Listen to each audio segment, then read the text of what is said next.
but that's a joke. But anyway, I promise that's a joke.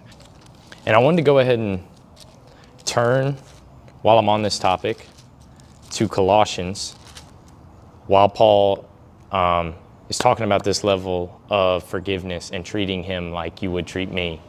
It's the same way Christ says, where like once we have Jesus, we are viewed, God judges us as he judged Christ or whatever. Once we're washed in the blood and have the Holy Spirit within us. And it shows us that once we have the Holy Spirit, how we're supposed to view others in Colossians 3:11 through 14, which I think is crazy that the two letters mirror each other. Anyway, that Paul does what he teaches to a T. So Colossians 3, starting in verse 11, I'm going to go to verse 14. A renewal in which there is no distinction between Greek and Jew, circumcised and uncircumcised, barbarian, I can't say this word, I'm so sorry, Scythian, Scythian, slave and free. But Christ is in all and in all.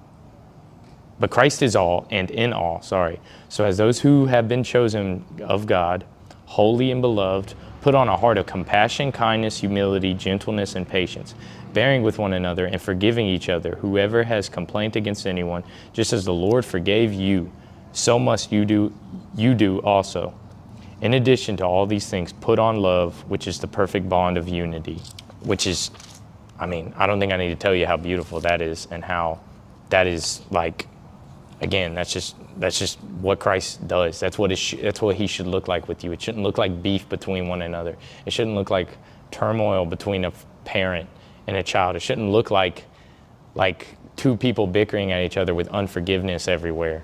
Because that's not how Jesus acted. I think it's very telling that the only time Jesus used violence was once, and it was in his temple when people that knew they shouldn't be doing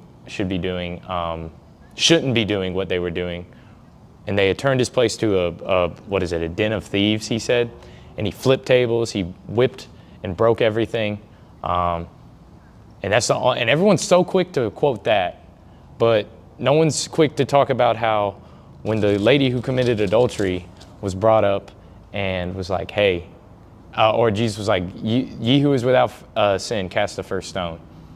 And everyone left. And then she was like, or he asked her, do you condemn yourself? She said, no. He goes, neither do I. Go and sin no more. How that level of forgiveness is just unseen. Everyone's so quick to talk about the violence and talk about Jesus being a gangster in front of the Pharisees and all that, but no one talks about the compassion and the slowness he was to all that. Because it wasn't like that was Jesus' go-to thing.